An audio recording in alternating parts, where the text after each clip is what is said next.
Assalamualaikum warahmatullahi wabarakatuh. Perkenalkan kami dari kelompok 2. Di sini kami akan mempresentasikan mengenai materi benzena dan juga turunannya. Assalamualaikum warahmatullahi wabarakatuh. Perkenalkan nama saya Adam Friensenal dari kelas 12 IPA 4. Perkenalkan nama saya Dibra Zaneta Putri, absen 15 dari kelas 12 IPA 4. Perkenalkan, nama saya Lutfi Aulia, absen 26 dari kelas 12 IPA 4.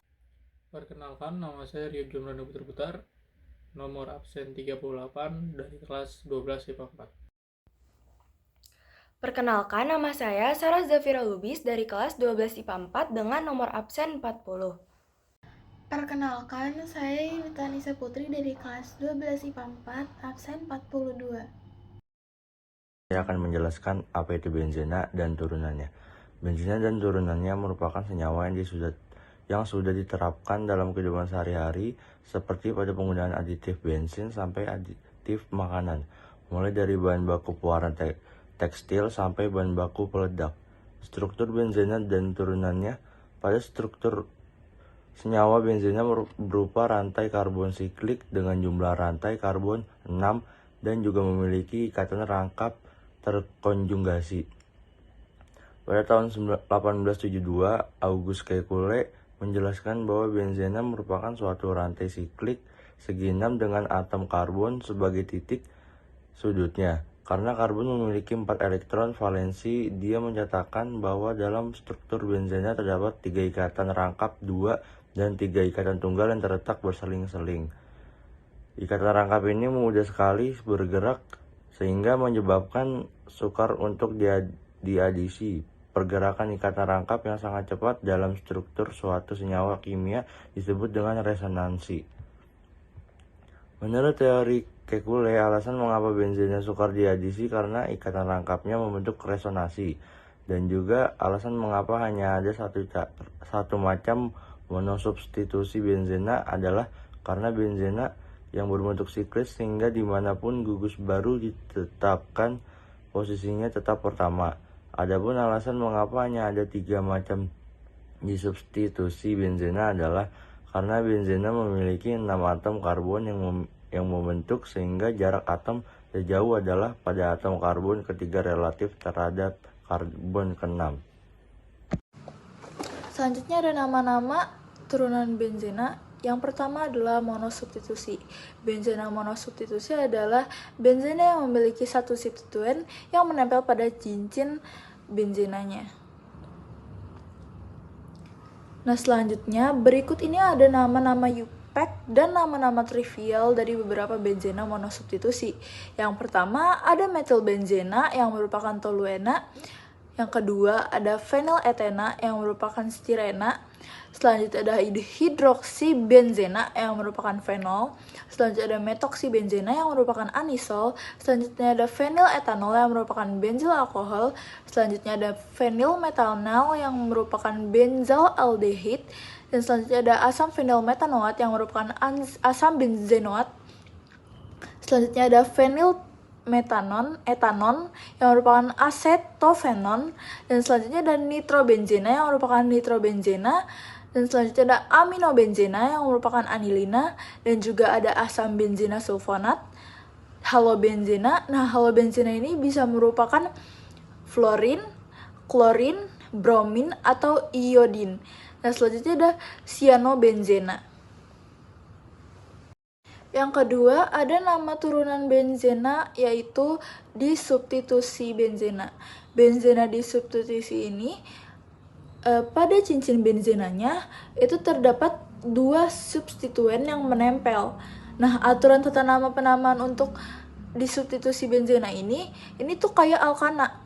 Dia menggunakan penomoran sehingga ada gugus-gugus yang diprioritaskan penomorannya, seperti dari mulai COOH, terus SO3H, terus CHO, CN, OH, NH2, R, dan NO2, serta X. X ini tuh bisa berupa fluorin, klorin, bromin, dan iodin. Tata nama benzena selanjutnya itu ada nama turunan benzena polisubstitusi. Untuk 3 substituen atau lebih, penggunaan awalan orto, meta, dan para tidak diterapkan lagi, tetapi posisi substituennya dinyatakan dengan angka untuk menunjukkan urutan prioritas penomoran. Berikut urutan prioritas penomorannya seperti pada gambar di contoh berikut. Selanjutnya, di sini ada reaksi substitusi benzena. Yang pertama itu ada halogenasi. Halogenasi adalah penambahan halogen pada cincin benzen yang dibantu oleh katalis FeCl3. Substitusi unsur halogen seperti bromin atau klorin ke dalam cincin benzena dapat terjadi dengan keberadaan katalis FeBr3 atau FeCl3. Biasanya katalis ini dibuat satu dengan cara mencampurkan Fe dan Br2 atau Cl2 ke dalam wadah reaksi. Selanjutnya ada alkilasi. Alkilasi merupakan penambahan gugus alkil pada cincin benzena yang dibantu oleh katalis AlCl3. Gugus alkil dapat dimasukkan ke dalam cincin benzen dengan cara mencampurkan benzena dengan suatu alkil halida dan disertai dengan suatu katalis tentunya. Kali ini katalis yang digunakan adalah AlCl3. Nah, metode alkilasi cincin benzen ditemukan oleh kimiawan Prancis Carles Friedel dan kimiawan Amerika James Kraft. Itulah sebabnya proses ini dinamakan alkilasi Friedel-Crafts. Selanjutnya ada reaksi substitusi benzena. Nah, reaksi substitusi benzena ini yang pertama ada asilasi. Asilasi adalah penambahan gugus asli atau gugus aldehid yang kehilangan atom H-nya. Pada cincin benzen yang dibantu oleh alkalitas AlCl3, gugus asli adalah gugus karbonil yang menempel pada suatu rantai karbon atau cincin benzen. Atau dengan kata lain, gugus asli adalah aldehid yang kehilangan atom H-nya yang terikat pada C karbon. Selanjutnya ada nitrasi. Nitrasi adalah penambahan gugus nitro NO2 pada cincin benzen yang dibantu oleh katalis asam sulfat pekat. Substitusi gugus nitro ke dalam cincin benzena dapat terjadi ketika benzena direaksikan dengan keberadaan katalis asam sulfat. Selanjutnya, reaksi substitusi benzena.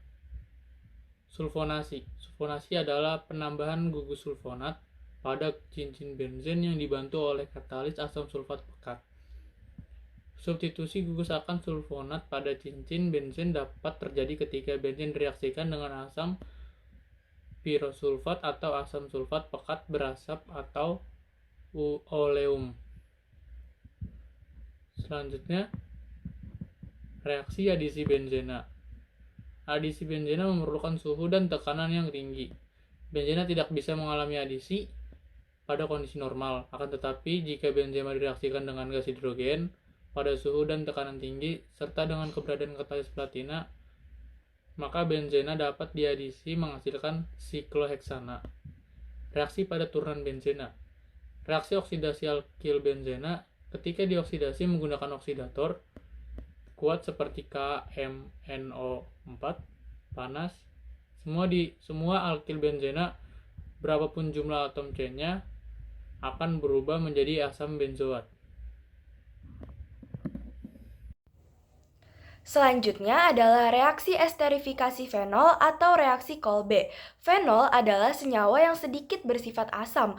Karena sifatnya ini, maka fenol dapat bereaksi dengan basa kuat, contohnya seperti NaOH, yang menghasilkan garam fenoksida dengan rumus kimia C6H5ONa. Garam natrium fenoksida ini cukup reaktif. Ketika direaksikan dengan gas CO2, maka akan terbentuk sebuah senyawa garam natrium salisilat yang jika diasamkan akan menjadi asam salisilat. Asam salisilat selanjutnya direaksikan dengan asam asetat sehingga menghasilkan asam asetil salisilat atau yang kita kenal dengan nama aspirin. Selanjutnya adalah reaksi pembentukan garam diazo. Garam diazo dihasilkan dari reaksi oksidasi anilina menggunakan natrium nitrit dalam larutan HCl. Gugus diazo sangatlah tidak stabil sehingga harus ditempatkan pada suhu rendah atau setara dengan 0 derajat Celcius. Selanjutnya terdapat senyawa-senyawa turunan benzena. Yang pertama adalah klorobenzena. Ciri-cirinya berupa berwujud cair, tidak berwarna, berbau menyengat, dan tidak mudah larut dalam air, tetapi mudah larut dalam benzena, kloroform, dan ether. Yang kedua adalah anilin. Turunan benzena ini memiliki sifat basa lemah, tidak berwarna, dan dapat berubah menjadi warna kuning, coklat, ataupun hitam jika terkena cahaya dan udara karena teroksidasi. Yang ketiga adalah fenol. Hidroksibenzena memiliki rumus kimia C6H5OH dengan karakteristiknya yang berbentuk padatan kristalin, tidak berwarna, higroskopis, dan mudah larut dalam alkohol, ether, dan juga benzena. Saya akan melanjutkan penjelasan mengenai senyawa turunan benzena. Nah, yang keempat ada aspirin. Asam asetil salisilat sering digunakan untuk meredakan nyeri dan menurunkan panas karena bersifat analgesik, antipiretik, anti radang, dan antikoagulan. Yang kelima ada asam salisilat. Dalam jumlah kecil dapat digunakan sebagai pengawet makanan dan antiseptik pada pasta gigi. Yang keenam ada TNT atau trinitrotoluene. TNT dinamakan senyawa turunan benzena yang banyak dipakai sebagai bahan peledak. Senyawa turunan benzena diperoleh dengan merealisasikan toluena. Yang keenam ada nitrobenzena. Nitrobenzena digunakan sebagai pelarut dan bahan baku pembuatan anilina, serta digunakan dalam produk semir dan senyawa insulator. Yang terakhir ada paracetamol. Digunakan untuk mengobati pusing dan sakit kepala. Senyawa ini memiliki sifat analgesik dan antipiretik serta mudah larut dalam etanol. Nah, penjelasan selanjutnya mengenai apa saja sifat benzena.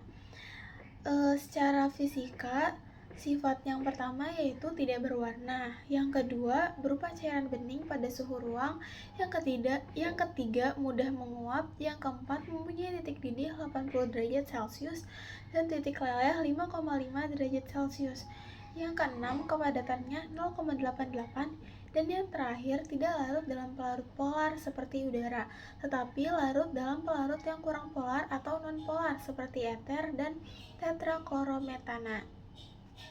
Nah, sifat secara kimianya yaitu bersifat karsinogenik, racun dan menimbulkan sel kanker. Yang kedua merupakan senyawa non-polar. Yang ketiga tidak begitu reaktif tapi mudah terbakar. Serta yang terakhir lebih mudah mengalami reaksi substitusi daripada adisi.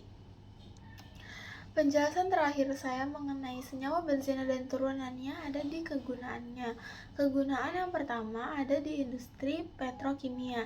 Benzena adalah bahan baku penting dalam produksi sebagai senyawa kimia seperti etilena, stirena, fenol, dan asam benzoat. Yang kedua ada di industri farmasi. Beberapa turunan benzena digunakan dalam sintesis obat-obatan dan produk farmasi. Yang ketiga ada di industri plastik.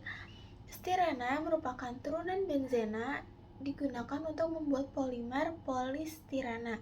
Polimer ini sering digunakan dalam pembuatan wadah plastik, juga busa. Yang keempat ada di industri pewarna. Senyawa turunan benzena digunakan dalam produksi pewarna dan pigmen untuk cat, tinta, hingga tekstil. Yang terakhir ada di industri pelarut. Benzena digunakan sebagai pelarut dalam berbagai industri, terutama dalam produksi cat, minyak, juga resin.